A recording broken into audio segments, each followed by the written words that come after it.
충격 북한 폐륜 사건. 한 통의 전화로 아버지를 죽게 한 김정일. 이 권력은 김정일한테 완전히 넘어간 상황. 김정일을 지키는 허위사령부하고 김일성을 당시 지켰던 허위사령부가 청격전까지 벌어졌다. 그다음에 결장을 폭파했다. 앞만 봐도 김정일이 너무 페리나야. 김일성이가 그렇게 만만한 사람이 아니거든요. 김정일을 좌천시키고 자기가 다 장악합니다. 그러니까 죽인 거예요. 설마. 이 폐륜 사건은 과연 진실일까? 재밌는 북한의 이야기가 가득합니다. 이제 만나러 갑니다. 반갑습니다. 보고 또 봐도 질리지 않는 북조선 뉴스 평양 깔깔깔 함께 보시죠.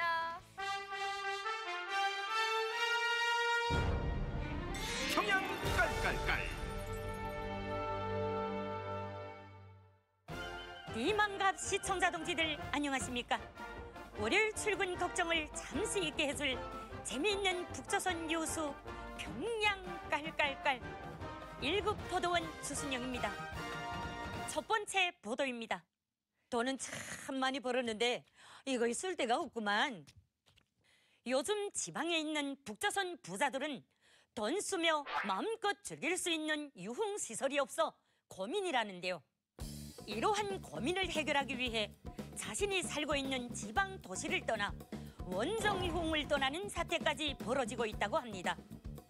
북조선의 신흥부유층인 지방 돈주들, 장마당에서 생필품 장사를 하며 돈을 번 이들은 거리대부업, 주택거래업 등으로 사업을 확장하며 북조선에서 달러 꽤나 만진다는 부자가 됐다는데요. 이제는 벌어둔 돈 좀 즐겁게 써보고 싶다며 유흥시설 많은 평양으로 향하고 있다고 합니다. 지방 돈주들이 평양 백화점에 뜨는 순간 고가의 해외 명품들은 순식간에 쌩 사라지고 평양 최고급 복합 유흥시설 해당화관에선 북조선 일반 노동자들이 한 달 수입이 넘는 돈을 한 끼 외식비로 척척 낸다는데요. 무려 하루에 100달러, 북조선 돈 80만 원씩은 기본으로 사용한다고 합니다. 일반 주민들의 월 평균 수입이 북조선 돈 5천 원이니 돈주들의 화로운 사치 어느 정도인지 알만하죠? 설상가상 북조선 지도자 김정은 동무는 돈 많은 지방 돈주들에게 더 많은 지지를 얻고자 새로운 유흥시설을 짓는데 여념이 없다고 하는데요. 돈이 없어 굶는 일이 다반사라는 북조선 일반 주민들은 이런 모습을 보며 쓰린 속을 달랠 뿐이라고 하네요. 다음 보도입니다. 최근 북조선에서 대대적으로 서명운동이 벌어지고 있다는 소식입니다. 바로 자살금지 서약서 서명운동이라고 합니다. 요즘 북조선에서는 생활이 지금처럼 한심한 적이 없었다며 생활고로 인해 스스로 목숨을 끊는 주민들이 생겨나고 있다는데요. 이러한 사태를 막기 위해 북조선 당국에서는 동사무소 지도원들과 인민반장들이 직접 집을 돌며 우리 가정은 어떤 경우에도 자살을 하지 않겠습니다 라는 문구가 적힌 자살금지 서약서를 받고 있다고 합니다. 북조선 여러 지역 가운데서도 가장 심한 생활고를 겪고 있는 것은 바닷가 지역. 어선들이 조업을 하다 남조선 해상까지 가서 북조선으로 다시 인계되는 일들이 여러 번 발생하자 당국이 일반 어선들의 바다 출입을 통제하고 한 부대 어선만 나가게끔 조치를 하면서 배를 걸고 있는 바닷가 주민들이 늘어나게 된 것인데요. 북조선 당국은 이런 바닷가 주민들의 힘든 생활은 모르쇠로 일관하며 어획 목표를 초과 달성해 물고기 대풍을 이뤘다고 선전. 주민들의 고통을 가중시켜 최악의 선택을 할 수밖에 없도록 만들고 있다고 합니다.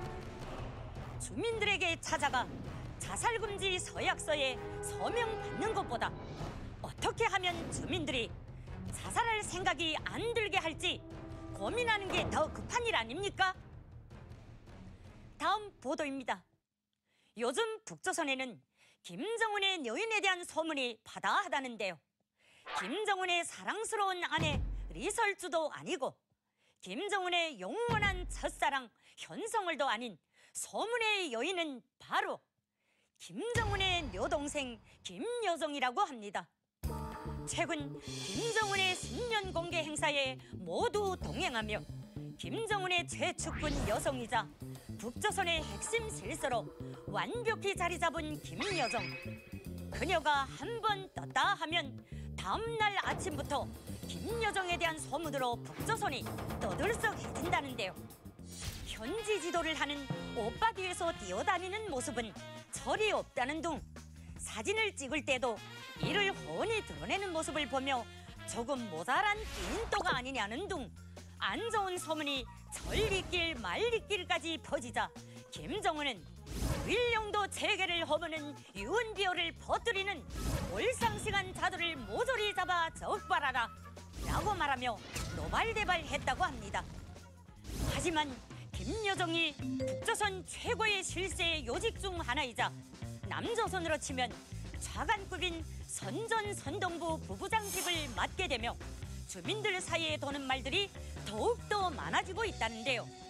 여성 예술인들의 치마를 더 짧게 입히라거나 몸살로 공연에 참가 못한 예술인의 빈자리를 악당 간부에게 채우라고 하는 등 막무가내 지시를 내리는 모습에 정신 이상설까지 돌고 있는 상황이라고 합니다. 물론 나쁜 소문을 퍼뜨리며 욕하는 건 잘못된 행동이지만 이런 일들이 지도자를 향한 북조선 주민들의 민심을 보여주는 것 아닐까요? 북조선의 최신 소식들을 모아 전해드린 평양 깔깔깔. 다음 이 시간에 또 찾아오겠습니다.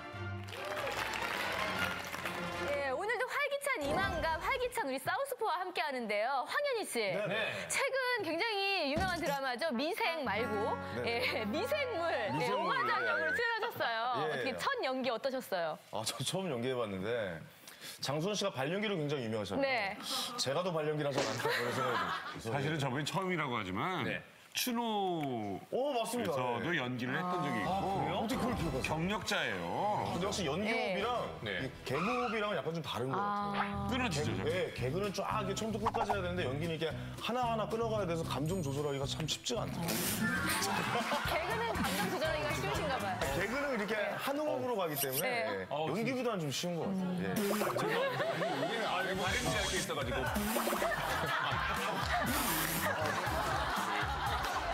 자, 오늘 또 모신 분 있죠? 예, 이만갑 대표 얼굴 김아라 씨의 발랄함과 그리고 박예주 씨의 애교를 섞은 상큼하고 풋풋한 미녀가 오셨습니다. 보기만 해도 아빠 미소가 절로 지어지는 20살 탈북미녀인데요. 정말 반전 매력이 있어요. 야구를 좋아하는데 특히 본인이 야구를 하는 거. 홈런도 쳐봤대요. 예, 만나보시죠. 야구 소녀입니다. 김서희 씨 소개합니다.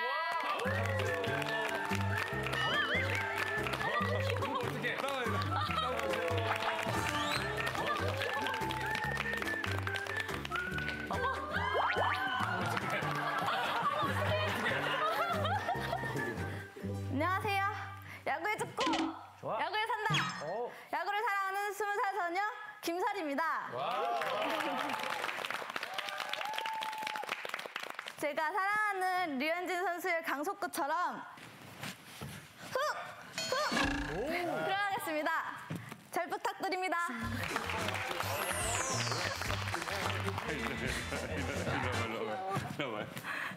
에이, 내가 못 알아볼 줄 알고. 너 진옥이지?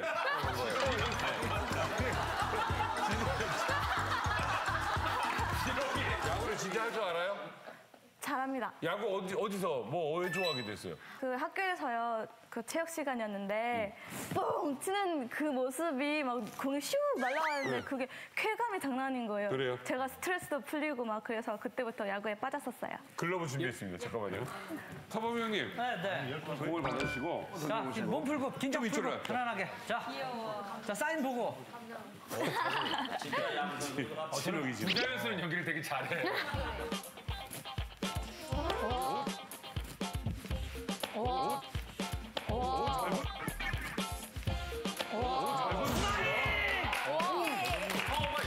진짜 선수 아니에요? 깜짝 놀랐어요. 아니 이게 쉬운 것 같지만 잠깐만 아가씨 일로 와봐요. 평균 어떻게 하냐면 한번 받아주시겠습니까? 이렇게 하더라고. 이왕 할 거면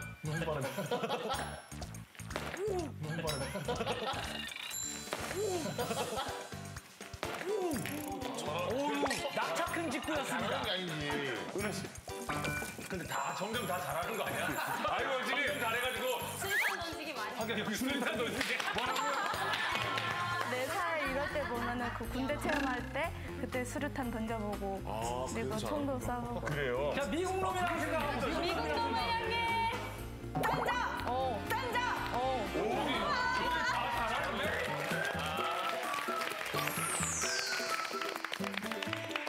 아니, 근데 여기 한국에 와서 아르바이트도 그렇게 많이 했다면서요? 저는 한국에 정착하기 위해서 일반 학교로 전학 가게 되었어요. 그래서 그때 일반 학교로 전학 가면은 엄마랑 떨어져야 되었었어요. 그래서 물론 엄마가 용돈을 주시긴 하지만 그 용돈으로는 막 친구들이랑 놀고 또 이렇게 생활비로 생활하다 보면은 부족하지. 부족했었어요.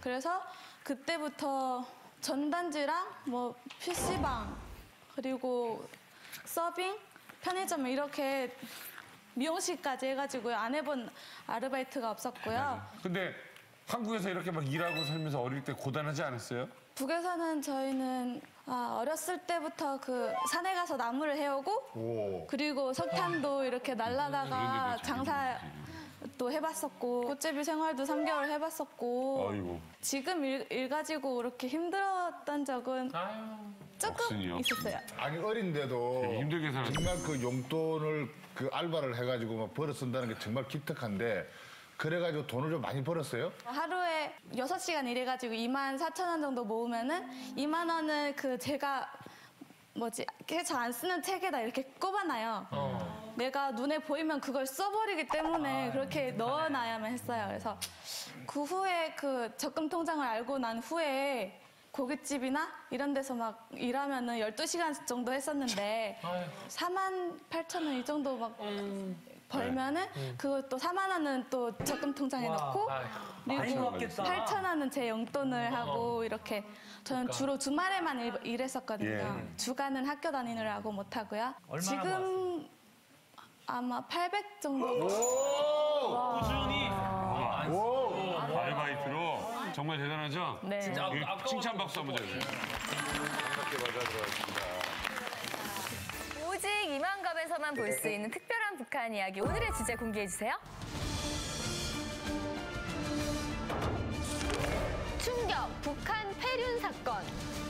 네, 전 세계에서 가장 비밀스러운 나라 북한에서 그중에서도 김부작에 얽힌 폐륜 사건 이야기인데요. 그 진상이 낱낱이 밝혀진다고 합니다. 네, 이 충격 북한 폐륜 사건 관련해서 여기 계신 우리 북한 전문가 여러분들께서 이건 진실이다, 이건 아니다를 각자의 의견대로 오늘 말씀해 주시는 날이 되겠습니다. 네, 그 어떤 곳에서도 밝혀지지 않았던 충격적인 사건들 이제부터 하나씩 파헤쳐 볼 텐데요. 그 첫 번째 사건 보여주세요.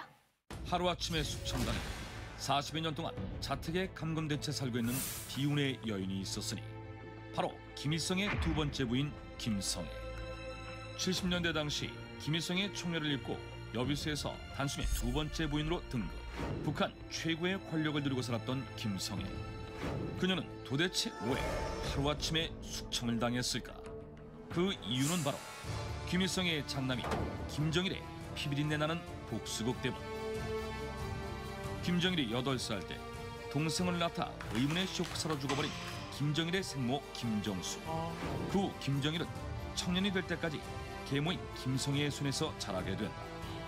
그러던 어느 날 자기 어머니의 죽음이 아버지와 계모의 불륜 때문이었다는 사실을 알게 되고 생모를 위한 피비린내 나는 복수극을 시작한다.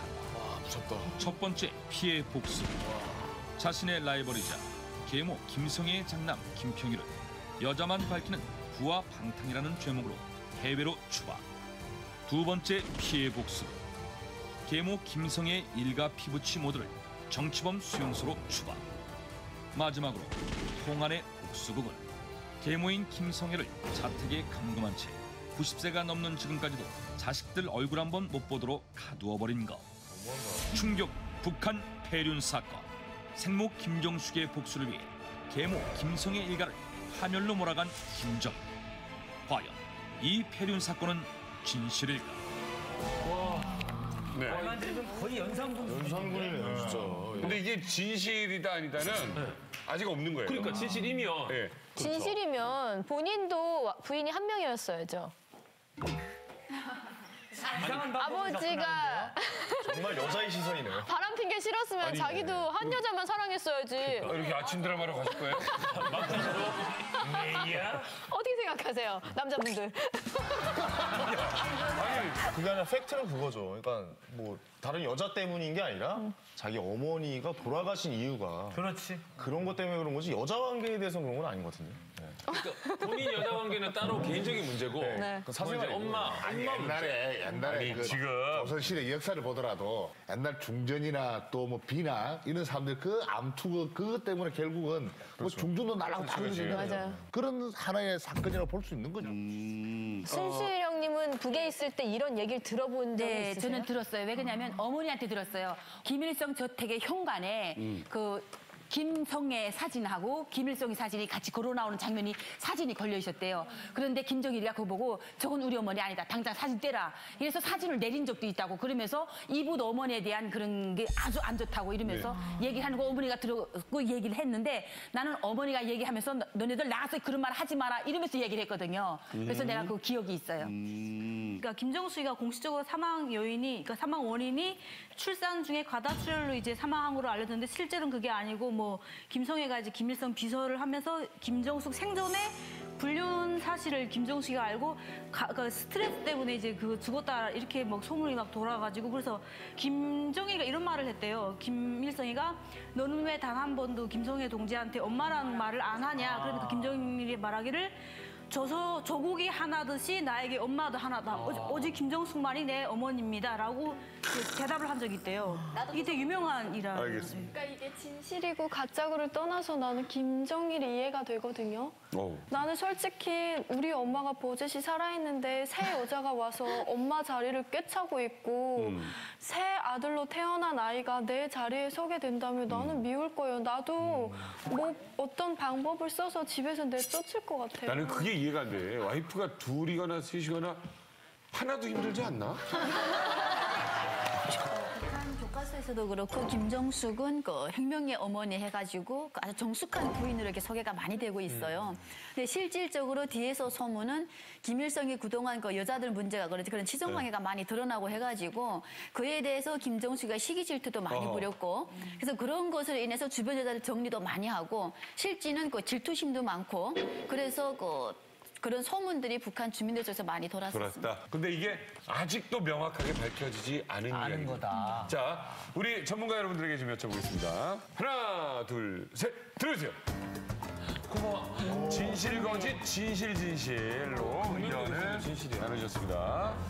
자, 이명선 대표님. 김정일이는 김성애를 철저히 어머니로 인정하지 않은 건 물론이고 원한이 맺혀 있습니다.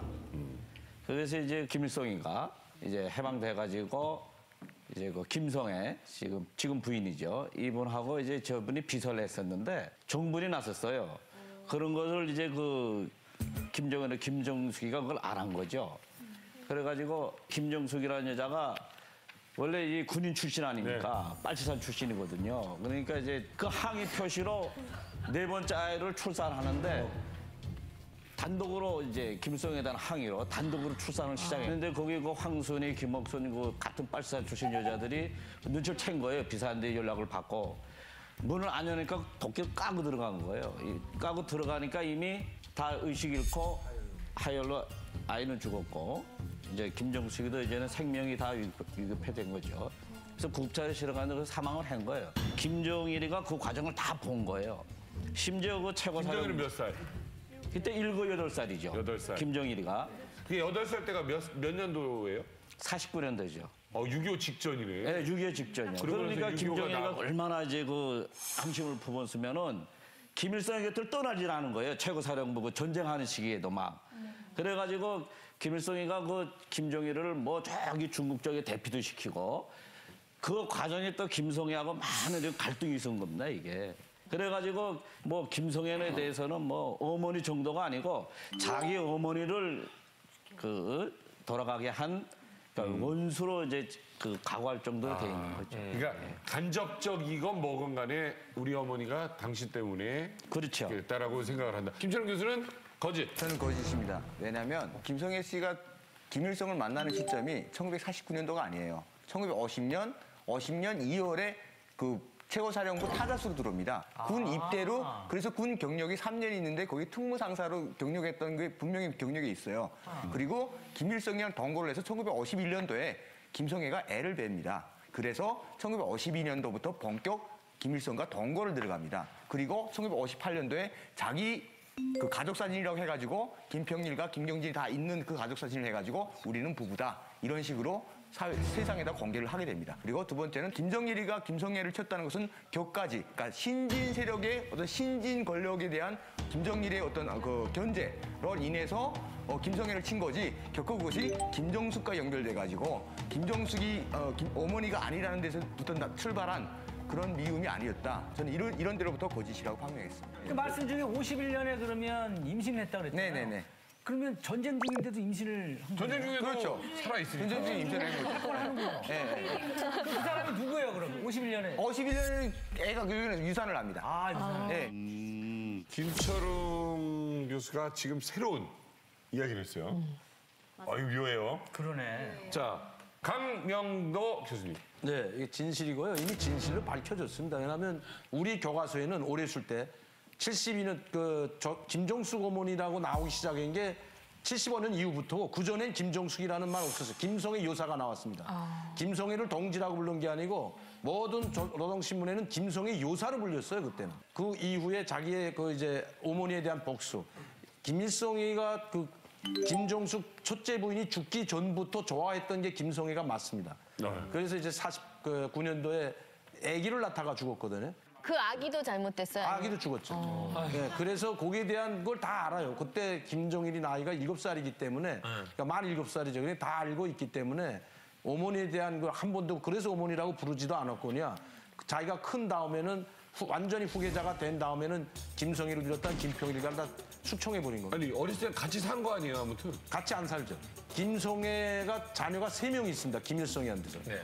김평일, 김경진, 김용일이라고 3명이 있는데 따로 삽니다. 그리고 김종일이하고 김경일은 누가 데리고 살았냐? 강법이라고 김일성이 사촌 여동생이 외가 쪽에 강반석이네 쪽에 사촌 동생이 키웠어요. 강법이라고. 그래서 그쪽을 또 챙겨주게 되는구나. 예, 예. 우리에게 지금 새로운 정보를 많이 주고 계신 김주성 동지께 여쭤보겠습니다. 네. 어린 시절에 김정일이가 그 본처의 자식임에도 불구하고 그 소자죠. 김평일은 소자잖아요. 그렇지. 부처의 자식이기 때문에. 그러니까 다시 말해서 그 홍길동이 바뀐 거예요. 소자가 아버지라 못 부르는 게 아니라 아버지라 부르고 있고 김정일하고 김경희는 계속 운달 아래 살아야 했던 거죠. 네, 그러니까 우리 강 형님네 친척분께서 다 키워주셨잖아요. 네. 네. 근데 그러다가 어느 정도 자라고 보니까 결국 김정일이로서는 김성애가 미운 거죠. 이런 원리로 해서 없애지 않으면 안 되었던 그런 대상이기 때문에. 근데 어린 나이부터 일을 갈았어. 근데 내가 잘 알던 작은 아빠, 큰 아빠들이 날 도와줘. 자, 이제 복수할 수 있어. 한 몇 살 때쯤부터 어떻게 시작했어? 대체 그러니까 대학을 졸업을 하고요. 그러니까 실질적으로 김정은이가 당사업을 시작한 그 시점부터죠. 시작된 것이. 그러니까 그때 자기가 직접적으로 할 수가 없기 때문에 누굴 이용했냐면 김일성과 함께 싸웠던 북한에서는 소위 권위가 있는 사람들을 이용해서 음으로 양으로 압력을 가하기 시작했는데요. 그를 통해 그렇죠. 그 빨치산 혈통이라는 게 있잖아요. 저는 이 얘기를 들었는데요. 그 김정일이가 어린 나이에 엄마를 잃었잖아요. 그래서 그 항일 빠치란 1세대들이 굉장히 측은지심을 가졌대요. 그래서 김정일과 정권을 잡는 데 있어서 이 항일 1세대들이 정말 이 사람을, 이 김정일을 그렇게 예뻐했으면서 또 한편으로 그 엄마를 일찍 여인 이거에 또 계모손에 어쨌든 있으니까 그 불쌍한 스스심 때문에 그리고 또 김정일이 되게 영민해가지고 그 1세대들을 만족시키기 위해서 그 피바다 가국이라든가 꽃파는 소녀를 다 이 1세대들의 그 혁명 노고를 치하하는 그런 뮤지컬들을 막 만들어내면서 이게 또 그 큰 플러스가 돼가지고 야 정말 우리의 공로를 알아주는 건 너밖에 없구나 이렇게 해가지고 이 사람이 또 머리가 또 좋았던 것 같아요. 그래서 이런 여러 가지 복합적인 요인 때문에 그 권력을 더 잡지 않았나 이런 생각. 그 사료에 그런 게 나와 있습니다. 내부 사료에 그 현재 평양에 가면 김일성 광장이라서 가장 노른자이죠. 거기에 인민대하습당이라는 그런 도서관이 있는데요. 그 자리를 원래 김일성이가 전쟁 때 다 폐허가 됐을 때도 이 자리는 무조건 남겨놔라 그랬어요. 예. 그런데 결국 뭐냐 그 자리에다가 김성갑이가 집을 전 거예요. 그러니까 어느 날 김일성이가 가보니까 거기에 집이 있어. 이거 누구 집이냐? 그랬더니 자기 동생이니까 초남 집이라는 거죠. 그래도 김일성이가 자기 와이프가 그렇게 말하는데 저거 뭐냐 내가 저기다 좋은 자리 놔두라고 했는데 누가 저기다 지라고 했냐. 이런 갈등을 결국은 김정일이가 이거는 어디까지냐 수령의 권위를 훼손시키는 거다. 이게 주장을 해서 결국은 그 집을 없앴어요. 네. 그러니까 원한을 가질 수밖에 없는 게 계모선에서 자라면서 상당히 학대를 받았습니다. 그 남산 고등학교를 폭파시킨 것도 그래서 폭파시킨 거거든요. 그리고 아버지하고 이게 다른 집에서 살다 보니까 좀 소외를 받았어요. 김경희하고 김종일이하고. 그리고 차를 타고 오는 거 보면 뽀베다라는 차가 있어요. 조그맣고 맹고 물매미 차같이 생긴 거. 이게 북한의 상들이 탈 때입니다. 볼가하고.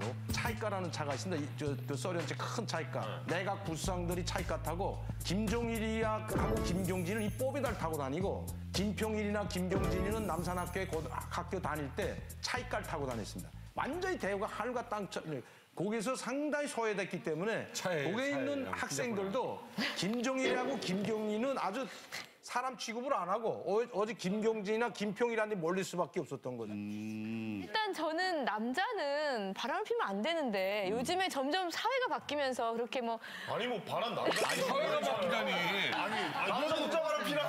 바람의 역사는 2만 년 정도 됐을 수도 있어요. 북한 일반 주민들은 바람을 피우면 어떻게 되나요? 일반 사람들은 아무리 바람 펴도 상관없는데요. 만약 안전원이 바람 피잖아요. 그러면은 이건 제복 벗어야 돼요. 그리고 식으로. 또 그렇지. 지배인이나 당간부가 바람 피잖아요. 그러면은 이제 그 직위 해제하고 노동자로 쫓겨나야 되는 거예요. 공병 서대장하고 그 부대 리발사하고 바람이 났어요. 근데 서대장은 결혼했고 리발사는 처녀예요. 근데 그 처녀에게 유부남이 붙었잖아요. 그래서 서대장도 생활지대 되면서 제복 다 벗었고 이 리발사 처녀도 부대에서 쫓아냈어요. 그리고 이 여자는 처녀에는 아주 나가서 저 6개월 강제노동하는 데 갔어요. 아니요, 근데 이제 군부대는 그런데 사회에서 만약에 이렇게 바람을 피우다가 들키면 이제 그 시기에 따라서 틀리긴 한데 공개 심판을 하는 것도 있거든요. 국장이나 시장 같은 데서 공개 심판을 해가지고 노동 단련대 3개월 내지 6개월을 보내요. 그러니 정신적, 육체적 이제 혁명하죠. 들어가게 되면 이제 아침 저녁으로 이제 운동 시간이 되면 대열 한 몇백 명이 이제 막 달리기를 하는데 앞에서 남자들이 부하하면 여자들 뒤에서 근절하면서 그거를 외치면서 부하 군절 외치면서 네 부하 군절 그러니 바람을 피면 안 된다 부하 바람 피는 게 부하야? 네 저희 동네에서도 있었어요. 저도 봤는데 그러니까 법적으로 조치되는 건 없었어요. 근데 앞동네 뒷동네 다 소문나가지고 막 서로 손가락질하고 얼굴 들고 다닐 수가 없어요. 그래서 그 집에서 바람 피는 거를 남편이 봤어도 또는 아내가 봤어도 그냥 눈 감고 있어야 돼요. 김설 씨는 지금 바람 얘기하니까 이게 무슨 얘기인가? 아니. 거기를 묻지 마. 거기를 지금 20살이야. 20살이야. 무슨 얘기하는 말이야. 지금이가 김설. 바람 피는 건 나쁜 거죠? 네, 아주 나쁜 거죠. 왜 나쁜 거예요? 그러니까 바람 피면은 내 동생인데 그 배다른 동생이 생기는 거잖아요. 이렇게 전기를 해주시나? 여기까지 첫 번째 이야기. 그러니까 피해 복수를 했다. 이거 재밌는데? 사랑과 전쟁 마지막 투표하는 것 같잖아요. 그러니까. 충격. 북한의 사건. 두 번째 이야기였죠. 결과 사주에 나온답니다. 김일성의 친동생이자 김정일의 숙부, 북한 제2인자로서 김일성의 다음가는 권력 실세였던 김영주가 어느 날 자강도로 추방당하게 되는데 그를 숙청시킨 인물은 바로 조카 김정일.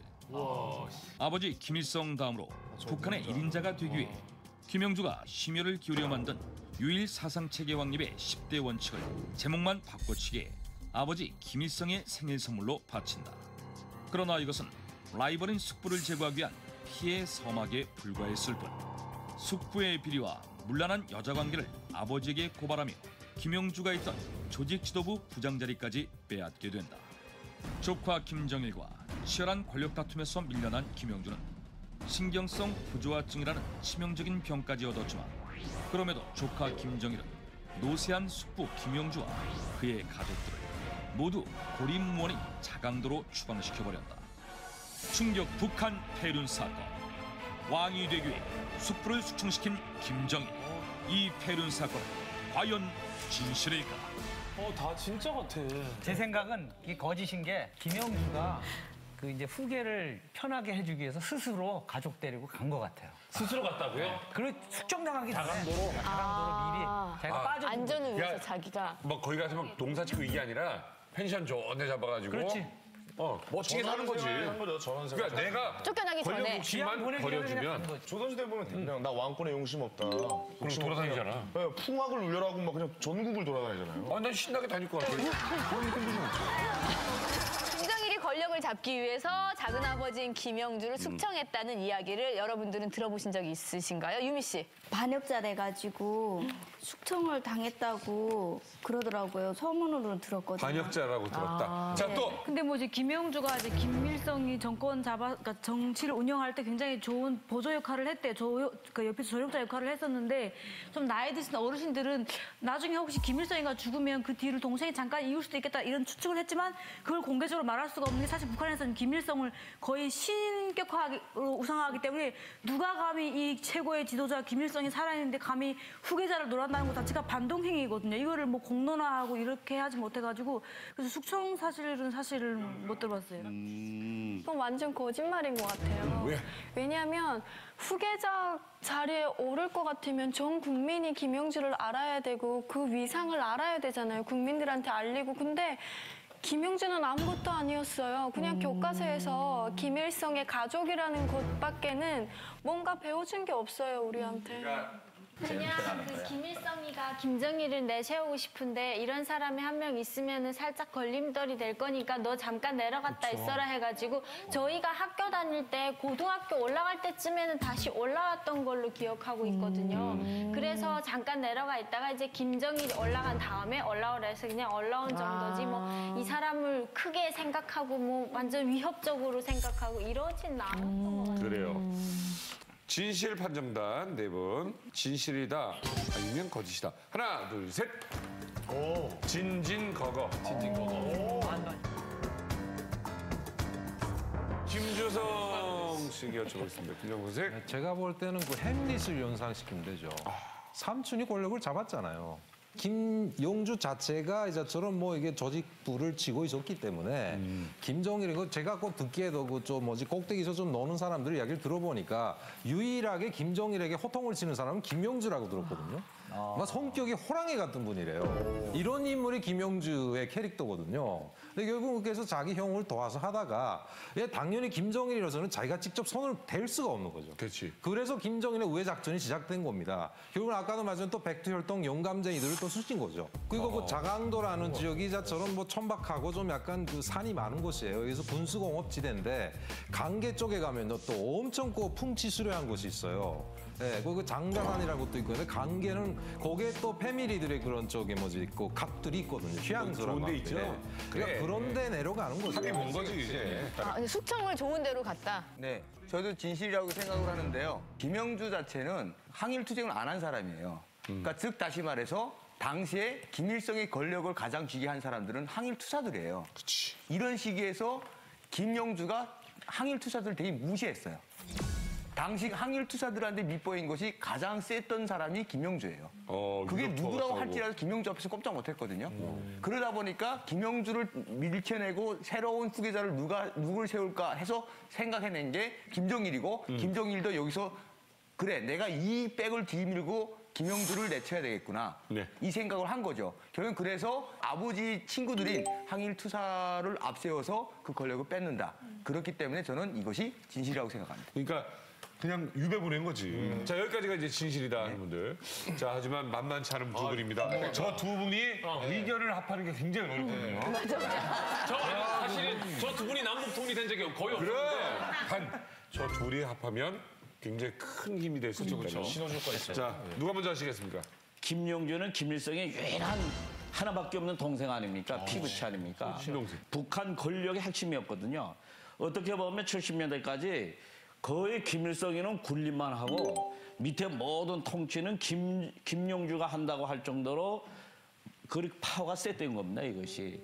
저희 장군들이 하는 얘기를 들어보면 이 병영 같은 데 와가지고 군인들 이렇게 그 식사 이런 거 반찬 같은 거 놓고 보고 야 이거 먹고 네가 애들 보고 쌈 하나 그러겠냐 하고 그냥 그 식판을 장군 이 얼굴에다가 네가 다 처먹으라 하면서 그러면서 또 김정일에게 후계자를 이제 넘겨주려고 하니까 가장 위험한 것이 김영주예요. 이거는 김정일을 뭐 조카에 취급하니까 이런 문제가 대두되면서 모든 그 범죄 행위죠. 비리, 그 여성 편력, 권력 남용, 특히 이제 김영주가 이제 가장 크게 얻어맞은 것이 그 책창이 뭐 이런 반당 반영론 분자들하고도 상당히 가까운 관계였어요. 이것이. 그래서 이런 문제를 해가지고 철칙을 준 겁니다. 그런데 거기서 형이니까 야, 형 이게 뭐야 하고 아래 사람들도 불불 떠는 거죠. 그러니까 김일성이 김영주를 보냈다?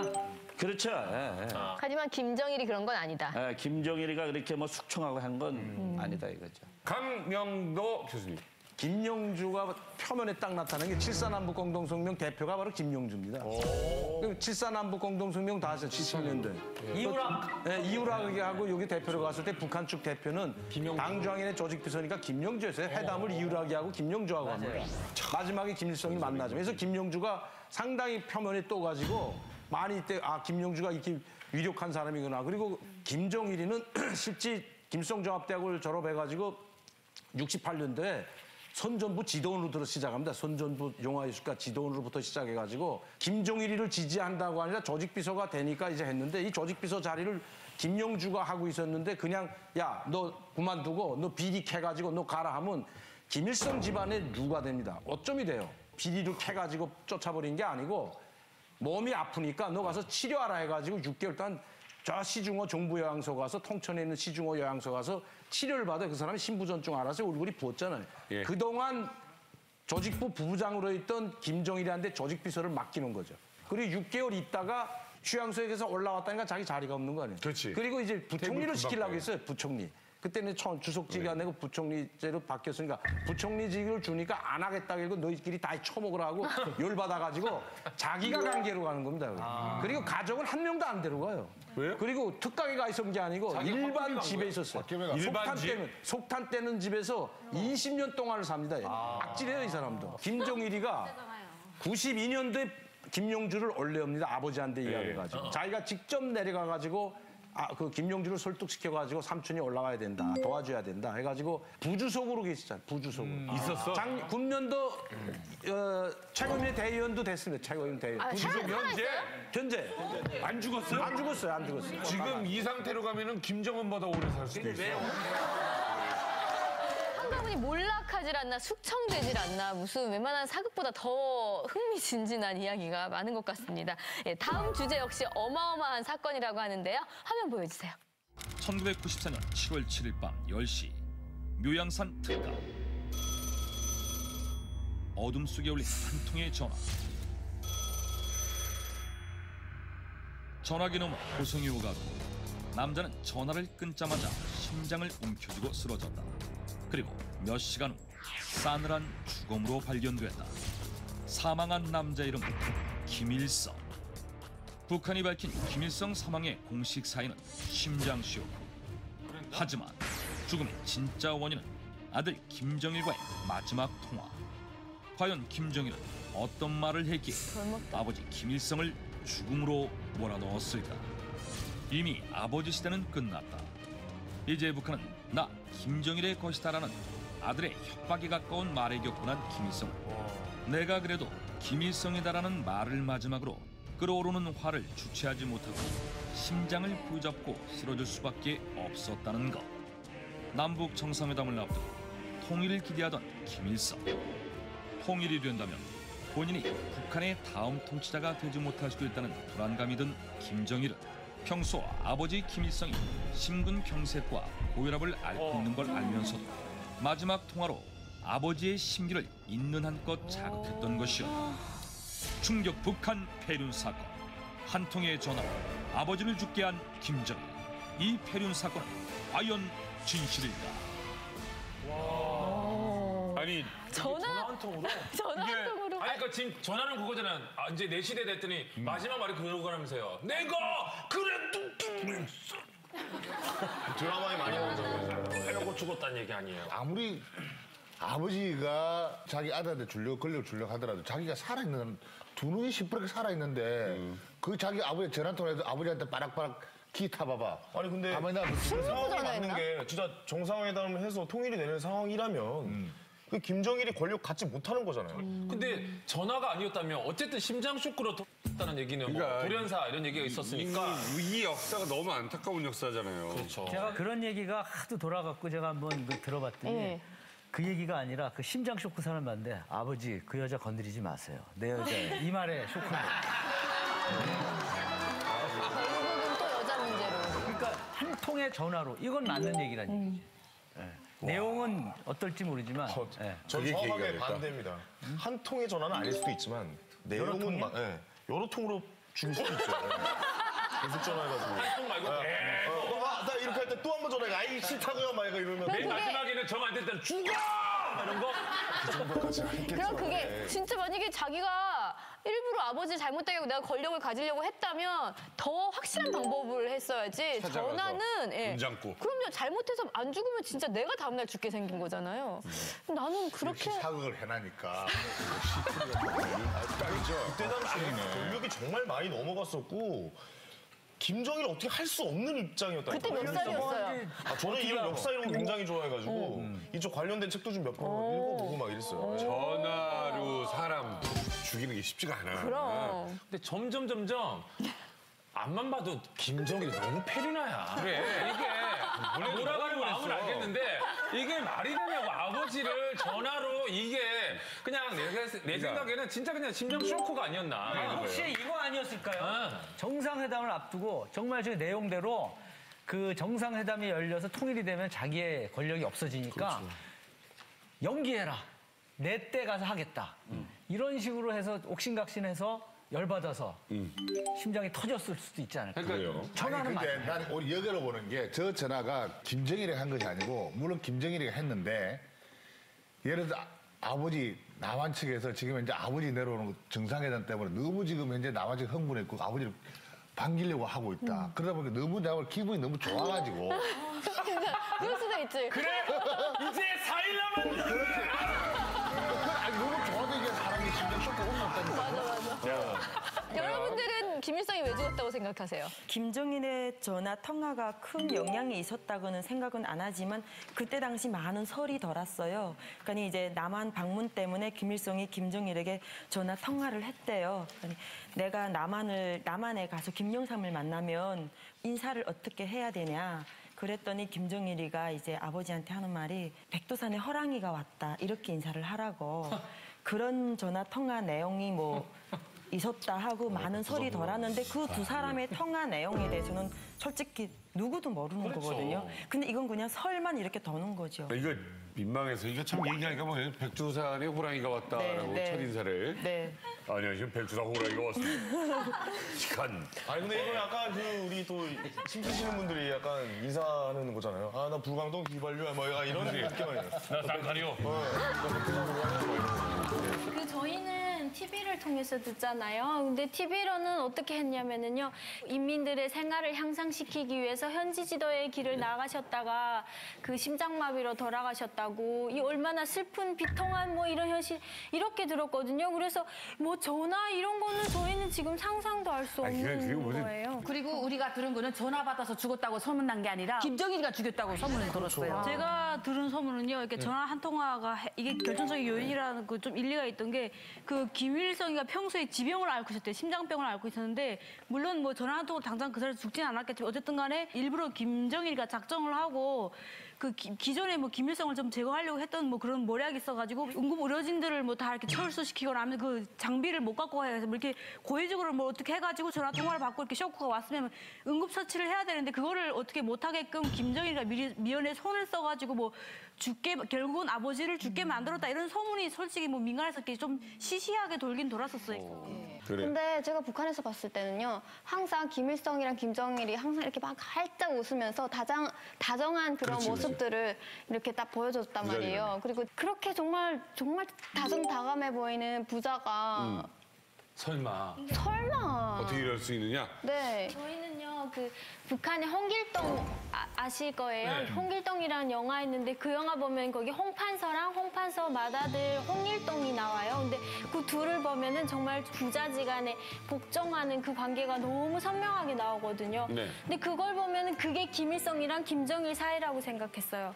그렇게 김정일이 김일성한테 정말 꼼짝 못하고 복종하는 관계라고 생각했거든요. 근데 이렇게 뭐 전화 한 통 죽이고 막 이런 말 들으니까 지금 뭔 말인지 모르겠네요. 속았다라는 생각. 현주 씨, 이 수령님에 대한 그 충성심은 그 누구도 따를 수 없을 만큼 정말 충성스럽고, 그다음에 또 김일성 역시 자기 아들을 정말 그 찬양하는 그런 마음, 정말 그 부자 사이가 너무나도 좋았다. 그래서 그 김일성이 직접 아들을 위해서 쓴 찬성 그 시가 있는데 그 시를 다시 몇 년 후에 노래로 만들어가지고 북한 주민들이 많이 그 충성의 노래 모임 때 이 노래를 불렀었거든요. 노래라든지 이 시를 보게 되면 정말 부자 사이가 엄청 정말 좋았구나 하는 것을 인민들에게 보여진 거예요.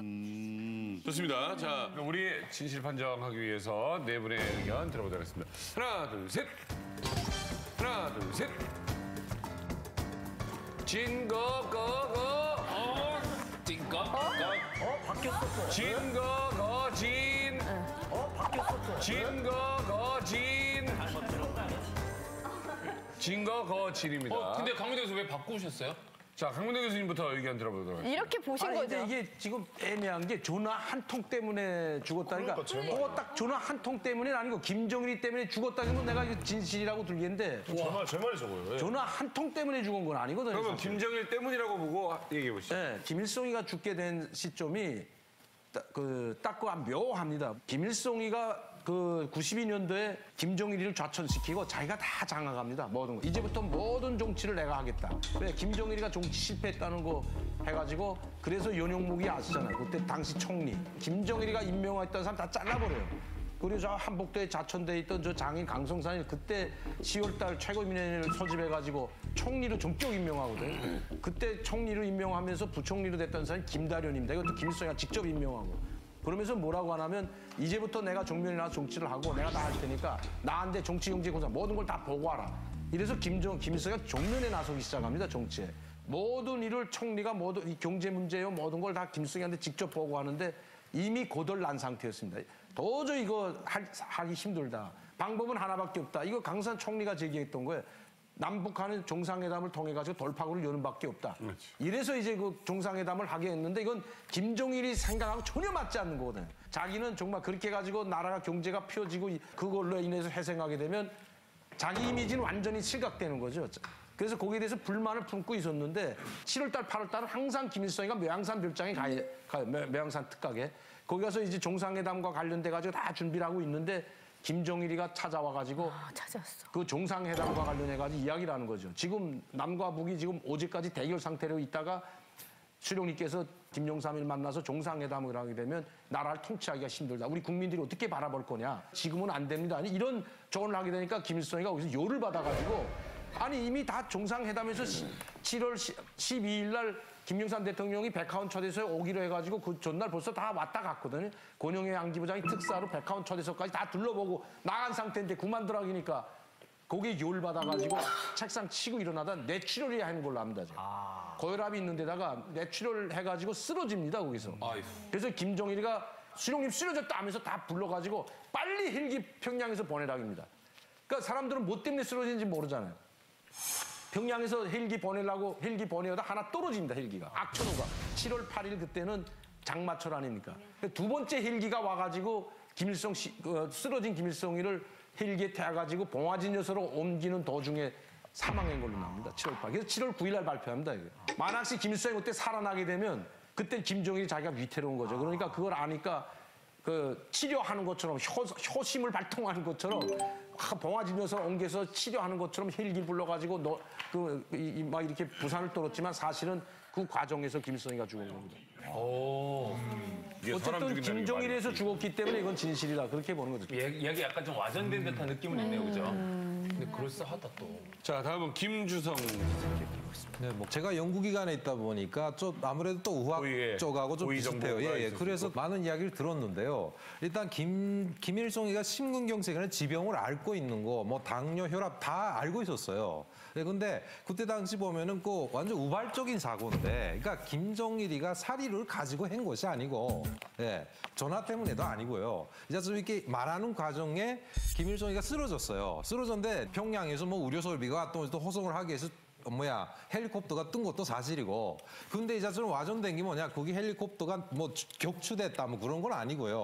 일단은 그 안개 때문에 못 내렸다. 그래서 뭐 호송 차량을 또 불렀는데 그것도 시간상 그러다 보니까 지체하다 보니까 어쩔 수 없이 가신 거죠. 근데 묘양산과 평양 거기 거리는 얼마나 되는데요? 거의 그냥 100km 이상 되지 않나요? 그 묘양산 평양 고속도로가 있긴 있어요. 1시간 정도. 네. 170km 정도. 네네.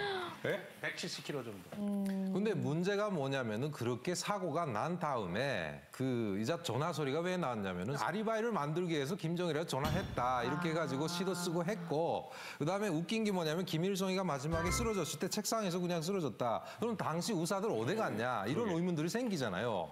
그러니까 의사들은 당시 김일성이가 혼자 있고 싶다. 그래서 휴가 보냈다. 이게 말이 안 되는 소리들이 계속 꼬리를 무는 거죠. 그러니까 결국 그게 뭐냐, 김정일이가 모든 것을 다 막기 위해 가지고, 심지어는 허위사령부라는 것이 있잖아요. 예, 이것도 김일성이를 당시 지켰던 허위사령부가 뭘 했냐 해서 김정일을 지키는 허위사령부하고 이게 마찰이 생겨서 총격전까지 벌어졌다. 뭐 이러한 와전된 사실들이 많이 도는데, 제 생각에는 김정일이가 얼마든지 대책을 세울 수 있음에도 불구하여 안 세웠을 가능성이 높다는 거죠. 네. 그래서 독살설이 나오니까 김일성이 해부까지 하지 않았어요. 아니다. 해부했어요. 했어요? 그 부검을 해도 했다고. 거짓말로 얘기하면 다 믿어야 되는 거잖아요, 북한은. 아니 그러니까 부검했지만 부검했다고 북한이 발표한 거니까.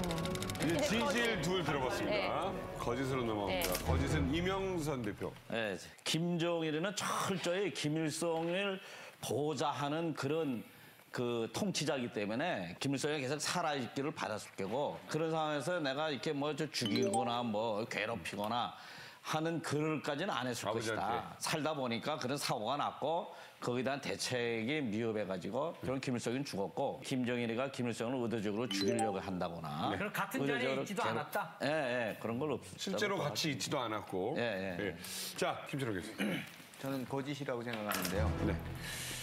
이미 권력은 김정일한테 완전히 넘어간 상황입니다. 어차피 갈 거고. 네. 그리고 또 중요한 것은 그때 당시에 모든 사람들이 김일성보다도 김정일에 충성하는 것이 맞다고 생각했던 때였고요.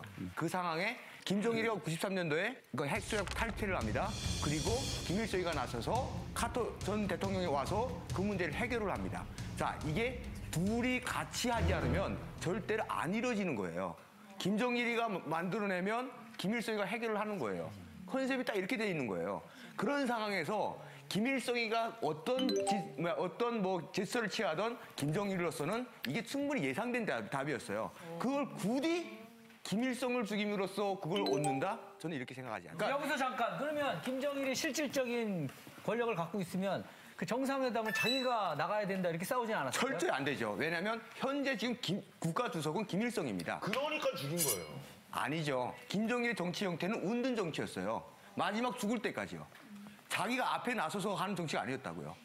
김일성이가 앞에 내세우고 뒤에서 자기는 운든 정치를 했어요. 자기 죽을 때까지 그렇게 했어요. 왜냐면 목소리도 별로 안 목소리도 안 냈고요. 그런 상황에서 내가 나서기 위해서 김일성을 죽였다. 이건 절대로 가학성, 성립이 안 되는 얘기예요. 아니죠. 반대로 생각해보면 내 목소리 이제 슬슬 내고 싶을 때가 그때가 아니었나 생각. 그럴 수도 있겠다. 그럼요. 나는 왜 이렇게 나 뒤에 있어야 돼? 나도 앞에 나가서 나도 인자가 되고 싶은데. 김일성이가 죽은 다음에 충분히 목소리가 낼 수 있음에도 불구하고 그렇죠. 안 내고 있었어요. 94년도에 김정일의 나이는 얼마 정도 됩니까? 94년도에 쉰들이요. 쉰들이면 한참 권력 야욕이 그렇죠. 꽃을 피워서 생기죠. 결실을 맺고 싶어요. 세자로만 있으니까 질리기도 할 겁니다, 아마. 결실을 맺을 나이가 또 되기도 하네요. 예, 주민들 앞에서는 후자 역할을 했던 그 김정일이 아버지 김일성을 죽였다는 의혹, 새로운 증거가 하나 발견됐다고 합니다. 황윤 씨가 준비하셨죠?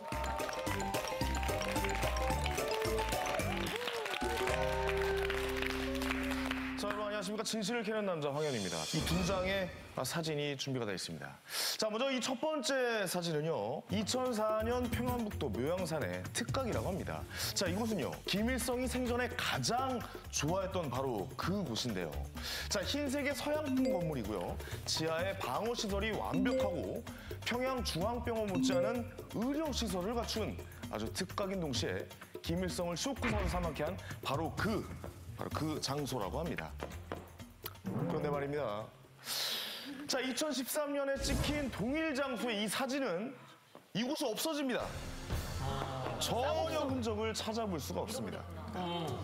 자, 이상한 점은 이뿐만이 아닙니다. 김일성 관련 사정물이라면 이쑤시개마저 보존하려 드는 북한에서 김일성이 생전에 아끼던 이 묘양산 특각은 도대체 과연 어디로 사라진 것일까요? 와, 대박이다. 정말로 아들인 김정일은 이 아버지의 특각을 통째로 그냥 뭐 날려버리기라도 한 것일까요? 자, 이상 그것이 알고 싶은 남자 황현이었습니다.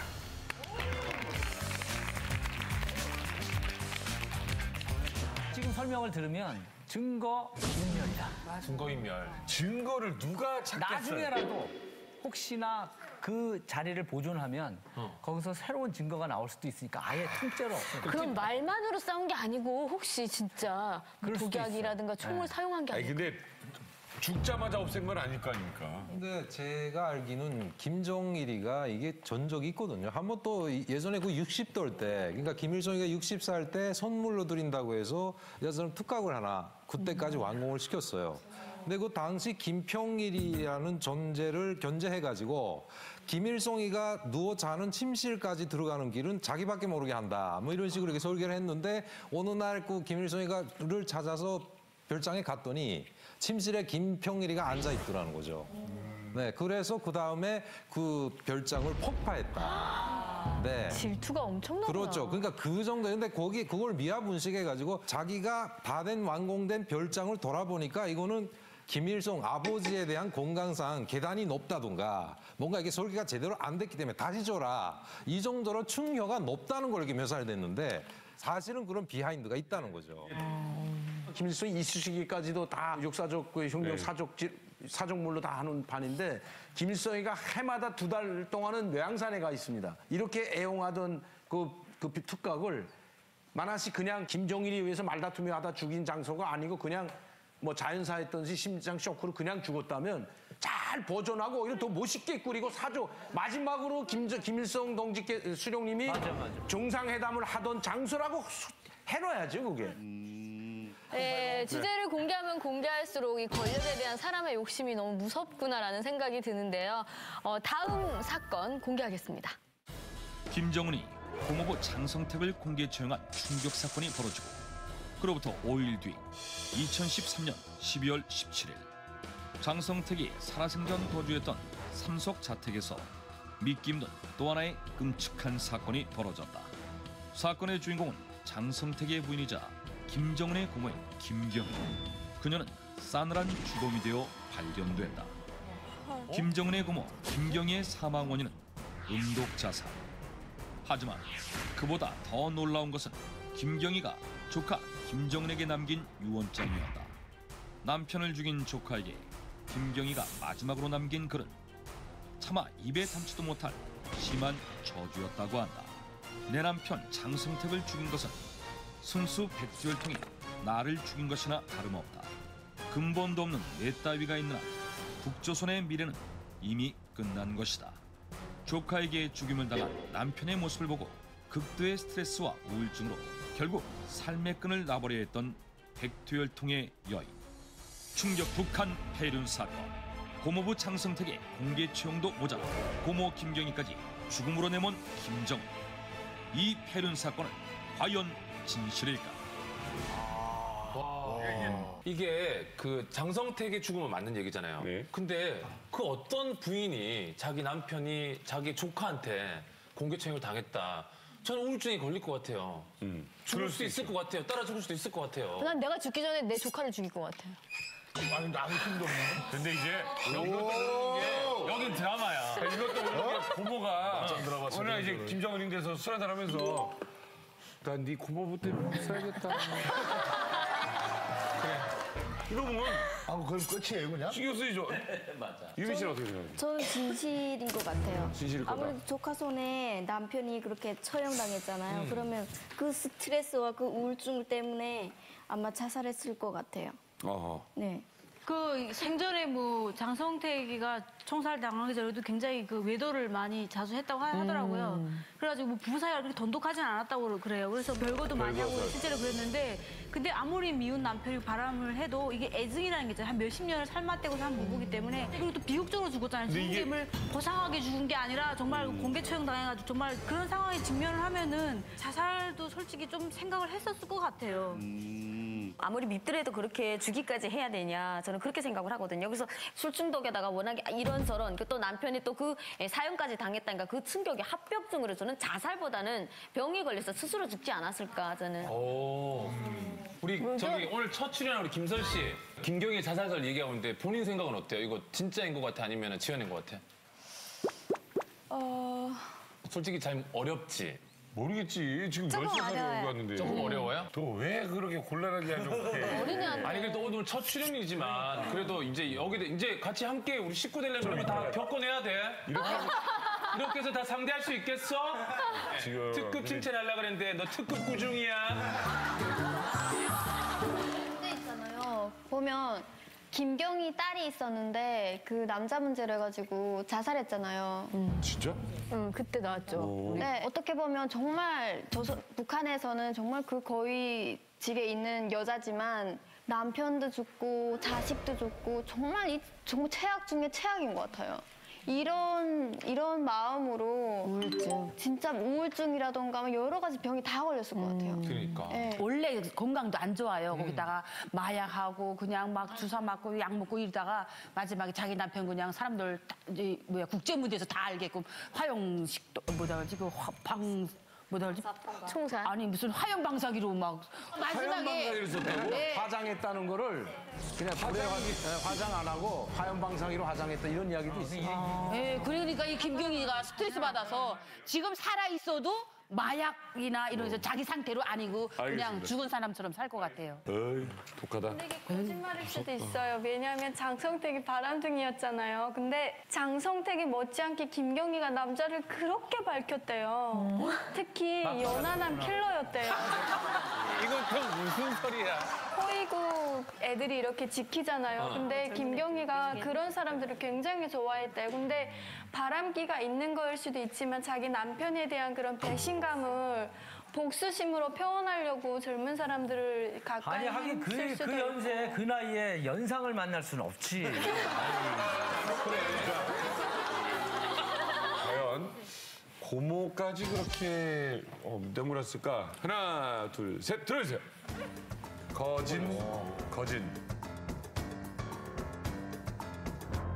강명도 교수님부터 들어보도록 하겠습니다. 왜 진실이냐? 네, 뭐 자살 소리 있고 이제 뭐 또 아니면 내추럴 원래 2번 했던 상태이기 때문에 자기 남편이 이렇게 되니까 김정은이하고 전화로 이렇게까지 해야 되냐 하다가 이제 쓰러져가지고 내추럴로 죽었다는 이야기가 있는데 제 생각은 좀 약간 반대인 게 일단 자기가 지금 수령의 위치에 올라가 있고 대회 명분을 지키기 위해서라도 만약에 죽었으면 장사는 거대하게 치러졌을 것 같아요. 백두혈통을 그래야 대외적으로 자기가 인정도 받고 근데 죽었는데 내버려두고 발표도 안 하는 건 그거는 자기 지금 명분도 없다는 인심도 거지. 그렇지 명분이 되게 중요한데 아주 중요한 이야기인데 여기 12월 12일 날 장성택이가 공개 처형당하지 않았습니까?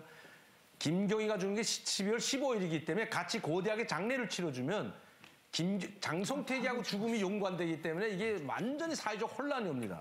그러니까 죽은 거를 죽지 않은 것처럼 그냥 발표 안 하고 김경희가 모든 사람들이 머릿속에서 서서히 지어지기를 기다린다고 지금 하고 있거든요. 또 이게 죽었다는 거는 김경희가 죽었다고? 12월 15일 날요?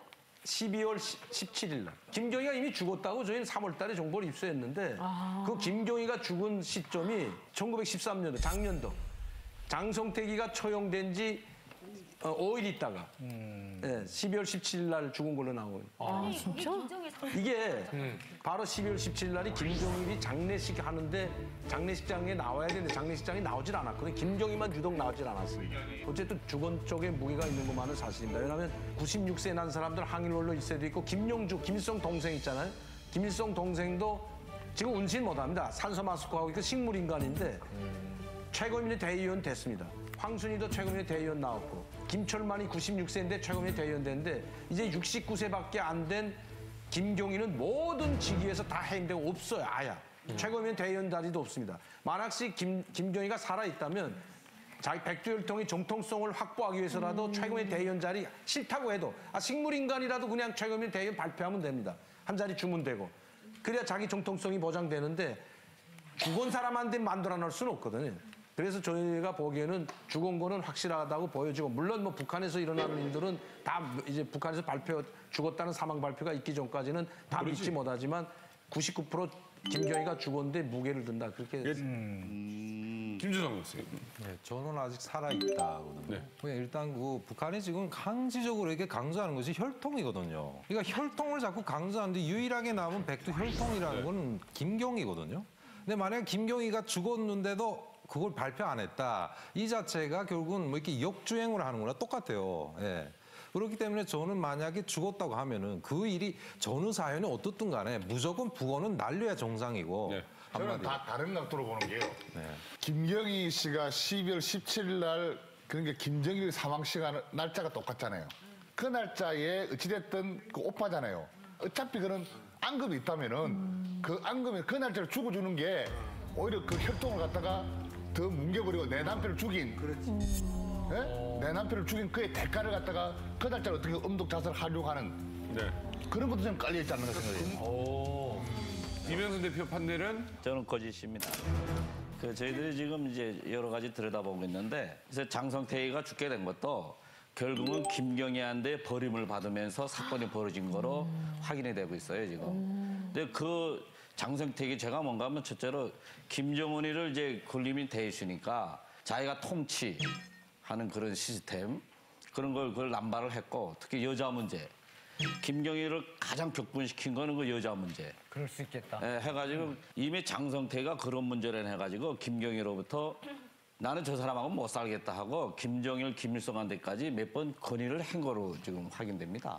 그런데 김정은이가 집권하면서 그것이 이제 보고가 되니까 김정은이가 격분을 했고 근데 김경희의 실수는 그냥 이것을 이렇게 얘기하면은 장성태를 실각시켜가지고 뭐 저 수용소나 유배나 보내겠지 하고 했는데 너무 급격하게 사형까지 가버리니까 큰 문제로 이제 비화됐는데 결국은 김경희가 그렇게 장성태이기 때문에 죽을 사람은 아니다.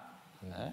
그리고 장성태가 죽게 된 거는 김경희가 그 기본 바탕이 있다. 근데 만약에 그러면 주민들은 북한 주민들은 지금 내적으로 북한 주민들은 장성택의 죽음으로 해서 우리 경제가 더 살아나지 못한다라는 이런 불평과 불만도 지금 생기고 있는데 거기에 고모까지 김정은이가 이렇게 자기 손으로 안 죽였지만 어쨌든 장성택이 남편을 죽였기 때문에 죽었다. 이런 것으로 간다면 북한 주민들 속에서 정말 그 다른 또 우리 불만 같은 게 나올 수 있겠죠. 근데 저는 여자 입장에서 봤을 때 그 김경희가 좀 살아있지 않나. 이런 생각이 듭니다. 왜냐하면 장성택이하고 김경희 사이는 그 온전한 그런 부부 사이가 아니었고요. 김경희는 그동안 오랫동안 권력에 맛을 들인 사람이고요. 실제 장성택이를 그렇게 죽인다고 해서 자기가 살아남을 자리를 찾을 거란 말이죠, 분명히. 근데 그 정서상 지금 북한 주민들에게는 장성택이가 그렇게 알려서 죽었는데 김경희가 나와서 돌아친다, 뭔가 보여준다라고 하는 것은 북한 주민들 정서상에서도 잘 안 맞는 일입니다, 이거. 야, 이게 진짜 한마디면 어떻게 보면 SNS만 하면 끝날 얘기인데. 얼굴책 이런 데다 저 살아있어요 뭐 이렇게 남기면 끝날 얘기인데. 건강한 상황은 아닐 것 같고 만약에 살아있다면 혹시 죽었더라도 그걸 알리지 못하는 북한의 속사정이 분명히 있다는 거까지는 오늘 지금 알겠네요. 네. 충격 북한 폐륜 사건. 이번에는 최근의 사건이라고 합니다. 화면 보여주세요. 김정일의 장남이자 김정은의 이복형 김정남. 김정은이 후계자로 결정되면서부터 북한 출입이 제한되며 홍콩, 마카오 등 떠돌이 생활을 했던 김정남. 그런데 최근 장성택 숙청 뒤로 김정은의 이복형 김정남이 사라졌다. 이는 김정은의 무시무시한 공개 위협이 있은 후였다. 김정은은 공식적으로 후계자로 올라오기 전부터 김정남을 제거하기 위해 여러 차례 시도를 했다. 언론 인터뷰를 통해 북한의 후계 구도에는 관심이 없다고 밝힌 김정남. 하지만 김정은은 또다시 김정남 암살 계획을 세웠지만 중국 정부에 발각돼 실패하고 만다. 김정은은 후계 부대에도 관심이 없는 이복형 김정남을 왜 그렇게 끊임없이 제거하려고 혈안이었을까? 그것은 백두혈통에 대한 경고. 그가 누구건 수령을 모르고 감히 도전한다면 설사 피를 나눈 혈육이라도 서슴없이 진골에 충고를 내겠다. 이 말은 곧 자신에게 위협적인 존재가 된다면 그가 누구든지 없애버리겠다는 김정은의 경고였다. 충격 북한 폐륜 사건. 이복형 김정남의 목숨까지 위협하는 김정은. 이 폐륜 사건 과연 진실일까? 네. 네. 이거는 공공연하게 사실 우리 이제 만나러 갑니다에서 몇 번 다룬 적도 있고 이거는 제가 5개 오늘 주제 중에서 가장 와닿는 진짜 같은 얘기인 것 같아요. 네, 동생이 또 있잖아요. 형인가? 네. 그 형은 그 에릭 클랩튼 공연 쫓아다니고 그러니까 완전히 정치에 무심하고 그냥 자기는 김정철. 그러니까 거기에 대해서는 아무 말이 없잖아요. 근데 이 김정남은 하도 이걸 떠들고 다니니까 이제 경고할 만하죠. 저도 이게 뭐냐면, 그러니까 지금 이제 김정은 체제가 무너지면은 대안으로 중국에서 김정남을 내세우겠다라는 그 명목 아래 김정남을 보호하고 있다, 뭐 이런 소리도 들었거든요. 뭐 정확한 건 모르겠지만 저는 여기서 본 것 같아요. 여기 계신 분들은 여러분들은 북에 계실 때 김정남의 존재를 알고 있었나요? 네, 김정일의 장남이면서 북한의 검은던을 움직이는 무기 밀매, 마약, 그 테러로 마련된 큰 던을 그러니까 김정남이가 청가를 한다는 그 대단한 그 재력가로 알고 있거든요. 김설 씨는 북에 있을 때, 북한에 있을 때 김정남 알았어요? 네, 알고 있었어요. 김정은은 알았어요? 저희 할머니가 이렇게 막 할머니가 얘기를 그렇게 네. 많이 해줬어. 할머니가 막 다른 할머니랑 막 이렇게 얘기하는 거 들었는데요. 그러니까 김정남은 그러니까 대를 잇기 위해서 해외 유학도 가고 엄청 노력을 많이 했대요. 공부도 많이 하고. 근데 김정은에 대해서는 한 번도 못 들어봤어요. 못 들어봤죠? 김정은은 나만 와서 들었죠, 얘기. 네네. 여러분들께 여쭤보겠습니다. 과연 형내 목숨까지 공개 위협하고 있다. 이건 진실이다, 아니면 것이다. 하나, 둘, 셋.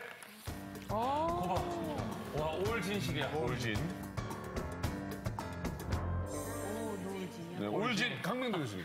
아니 이거 진실일 수밖에 없는 게 왜냐하면 가장 지금 아킬레스건이 김정은이한테 딱 두 가지가 있는데 하나는 김정남이고 하나는 자기 어머니 고영입니다. 이게. 어머니는 후지산 이제 뭐 제일 교포니까 제일 교포다고 하면 이게 인정을 못 받거든요, 북한에서는. 그리고 김정남에 대해서 스포라이트를 받게 되면 김정남이가 누군가를 자꾸 세상에 공개되잖아요. 그러면 김정남이는 누구냐? 너희 맏아들이다.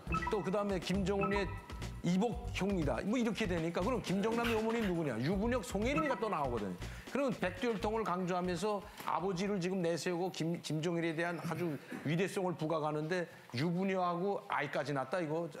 그러면 그 우상화라든가 카리스마가 한순간에 무너지기 때문에 항상 그 불통이 김정은한테 자꾸 튀니까 죽었으면 하는데 죽진 않고 그래서 북한에도 못 들어가는 겁니다. 네. 아버지가 죽었을 때도 못 들어갔고 들어갔다가 만약시 김정은이 손에 걸리게 되면 그냥 죽여버릴 거라고 저는 생각해요. 왜? 총으로 쏘거나 뭐 공개 재판에서 죽이는 게 아니고 장성택이처럼 그냥 병걸레서 죽었다고 발표 하나 나면 끝나는 거거든요. 그치. 그러니까 북한에도 못 들어가고 지금 해외에서 또 돌아다니는 거라고. 김주성 선생님. 김정남이도 소자고 김정은이도 소자인 거죠. 네. 결국 이게 소자의 갈등이라는 건데 김정남이는 애초부터 권력욕이 없었습니다. 왜? 고영이가 있었기 때문에. 네. 결국 뭐냐 해외에 나가 다니면서 결국 아버지가 그냥 제 아들을 냅둘 수가 없잖아요. 네. 그래서 일본의 디즈니랜드 가서 잡혀온 것도 그 양반이 뭐 디즈니랜드 가서 뭐 미키마우스를 보겠다고 간 게 아니고 일단 거기서 뭐 이렇게 자궁 관리를 시켰던 거죠. 너는 이 정도의 돈을 가지고 이걸 굴려서 살아라. 뭐 이런 식이었기 때문에 결국은 돈인 거죠. 네, 그 돈이 결국 커지면은 김정남의 위협적인 존재가 되는 거죠.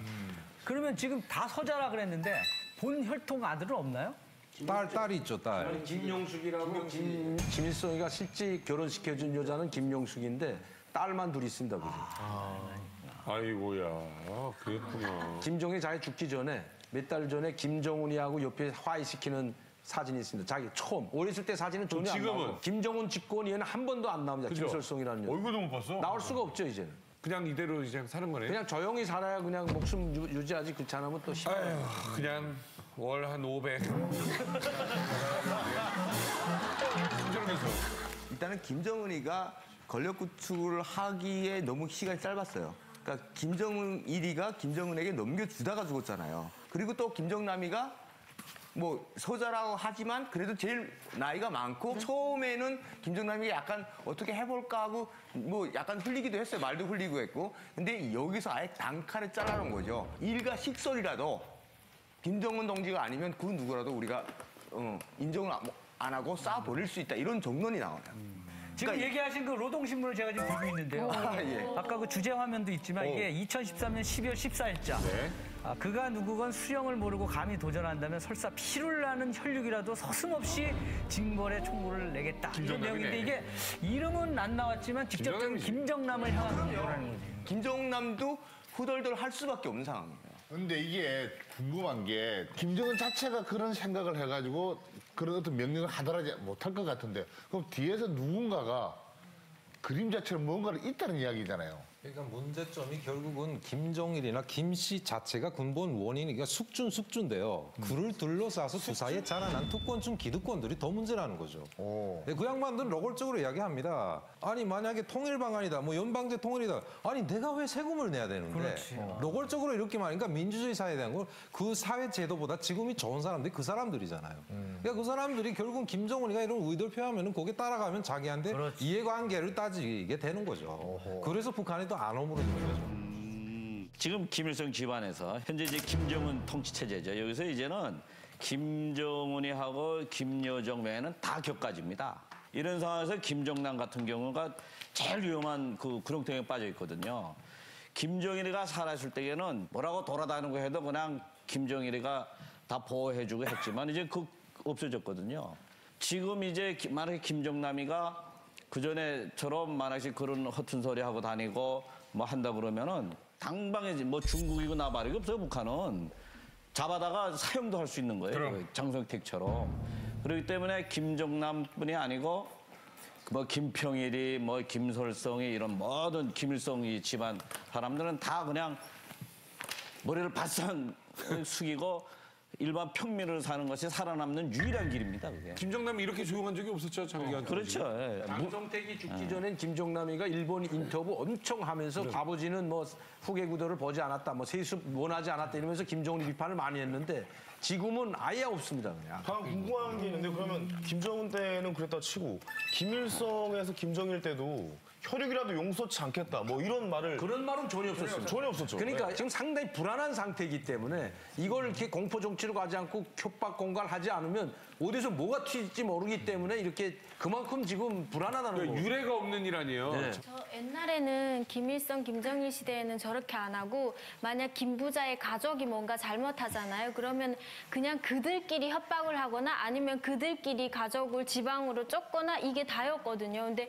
지금 저렇게 협박하고 징벌의 청구 이런 단어를 썼잖아요. 근데 그런 단어는 김일성 그 김정일 때는 그냥 남한 사람들한테 괴뢰들한테 쓰는 용어나 아니면 미국 놈들한테 쓰는 거 그런 거 외에는 쓰지 않았었거든요. 그러면 지금은 언제라도 마음만 먹으면 제거할 수가 있는데 지금은 봐주는 상태인가요? 뭐 마음만 먹었다면 지금도 뭐 얼마든지 제거할 수 있는데 미국도 지금 제거하겠다는 판에 뭐 김정남이 하나 제거하는 건 아무것도 아닌데. 그러면 지금 김정은이 또 이런 비슷한 사건을 저지를 수 있다면 이제 남은 게 김정남. 그다음에 가장 위협적인 존재가 김평일입니다. 이제 나이 60밖에 안 됐기 때문에. 김평일 있지 지금. 만약에 김정은이가 유고 상태 시 누가 될까를 생각할 겁니다. 그러면 김종철이는 그건 마마보이 돼서 안 되고 김여정이는 여잔데 뭐 또다시 뭐 위대한 김여정 원순이 이럴 수는 없는 거고 그러면 딱 한 사람 남습니다 여기. 김정남이는 아니고 김평일밖에. 김평일 지금 어디 있다고 그랬죠? 폴란드 대사. 폴란드에 있다고 그랬죠. 폴란드. 근데 결론적으로 뭐 김평일이나 김정남이나 북한 최고의 지도자의 자식들이잖아요. 근데 탈북자인 저보다 못한 것 같아요. 왜냐면 맞아. 자기가 태어난 고향에 아버지가 죽어도 못 돌아가고 저렇게 그리고 우리는 그래도 뭐 이렇게 죽을 위험은 없잖아요. 일단 여기 대한민국 국민으로 왔으니까 그냥 내가 열심히 살면 되는데 이 사람들은 언제 눈먼 총에 맞아 죽을지 모르는 그런 파리 목숨이잖아요. 그러니까 오히려 그 사람들이 더 우울한 좀 비참한 삶을 사는 것 같아. 이런 사연들 이렇게 자꾸 아직도 나오는 이유 그리고 또 어떻게 우리가 더 바라봐야 될지 궁금합니다. 북한이라는 사회는 이자도 우리 그 MC님이 말씀했지만 폐쇄된 사회 아닙니까? 그럼 이런 사회이기 때문에 북한을 다루는 건 이거 상당히 정말 이게 신중해야 돼. 신중하고 함부로 말해도 안 되지만 그렇다고 북한에서 나오는 이야기들이 다 거짓말은 아니거든요. 지금까지 우리들이 했던 이야기 70~80%가 다 사실로 드러났습니다. 그렇기 때문에 지금도 우리가 북한에 대해서는 폐쇄적인 사회고 다 알 수는 없지만 그래도 탈북자들이 계속 나오고 고위층도 나오고 또 일반 탈북자들도 나오고 하기 때문에 북한의 그 폐쇄적인 사회에서 나오는 이야기들을 우리가 이건 다 믿을 수 없다 이렇게 보는 것보다 거기에도 이제 진실이 있고 또 뭐 진실이 밝혀지지 않은 것도 있지만 70~80%는 다 그래도 사실과 근사하다 이렇게 보시면 될 것 같아요. 북한을 움직이는 기술자들. 동상 앞에 맞서면 말할 것처럼 사람이 이렇게 선명해요. 해커 기술이 세계적으로 한 3위권 안에 든다고. 자기들이 만들어 놓고 북한도 속아요. 피는 물보다 진하다는 말이 있습니다. 북한뿐만이 아니고 그 어디에서도 권력 때문에 핏줄끼리 서로 믿지 못하고 그리고 또 총을 겨누는 일이 없었으면 좋겠습니다. 네, 이제만 들어갑니다. 다음 시간에 뵙겠습니다.